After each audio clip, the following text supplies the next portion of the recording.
Next question देखो, find the ratio of the coefficient of the middle term in the expansion, this one plus x whole to the power 20, and the sum of the coefficient of the two middle term in the expansion 1 plus x whole to the power 19. So ये अभी ये given the है, find करना है अपने को ratio of the coefficient of the middle term in the expansion of 1 plus x whole to the power 20 and the sum of the coefficient of the two middle term in the expansion 1 plus x whole to the power 19. तो इसका ratio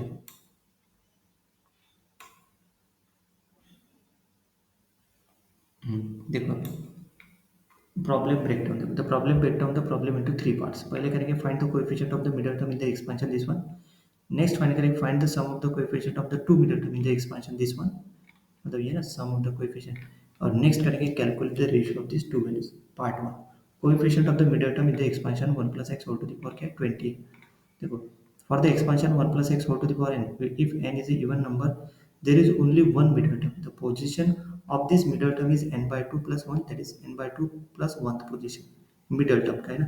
तो n equal to 20 put करेंगे, तो which is even number, तो 20 by 2 11, मतलब 11th क्या हो गया उसके मिडल टर्म।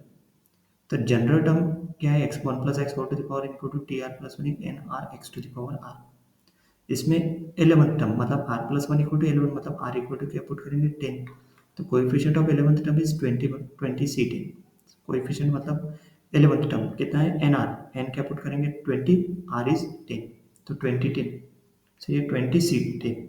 सो ये part sum of the coefficient of the two middle term 1 plus x whole to the power 19। वैसे टू मिडल टर्म देखो, ये n क्या है ऑड नंबर है, मतलब there are a middle term, मतलब the position is n plus one 2 by 2 and n plus one by two plus one, एक by two वाली और प्लस वन वाली।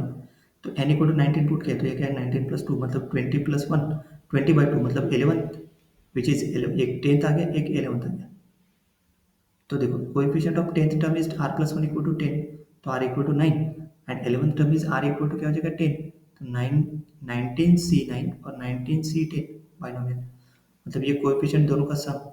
अभी कैलकुलेट करो रेशियो, तो calculate ratio the coefficient of the middle term 1 plus x to the power 20 upon sum of the coefficient of two middle term 1 plus x to the power 19। देखो 20 10 19 9 19 10। अभी देखो n k plus n k plus 1, ये कहते हैं n plus 1 k plus 1, तो ये 19, तो ये यहाँ पे 10 वैसे के वैसे रहेगा क्योंकि k plus 1, तो ये क्या हो जाएगा 19 plus 1 9 plus 1 20 10।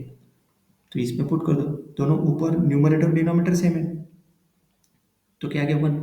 ये तो फाइंड करना, तो रेशो, रेशो मतलब ये this divide by this one, मतलब रेशो क्या आ गया इसका coefficient, ratio of the coefficient is 1। So final answer इसका क्या है 1।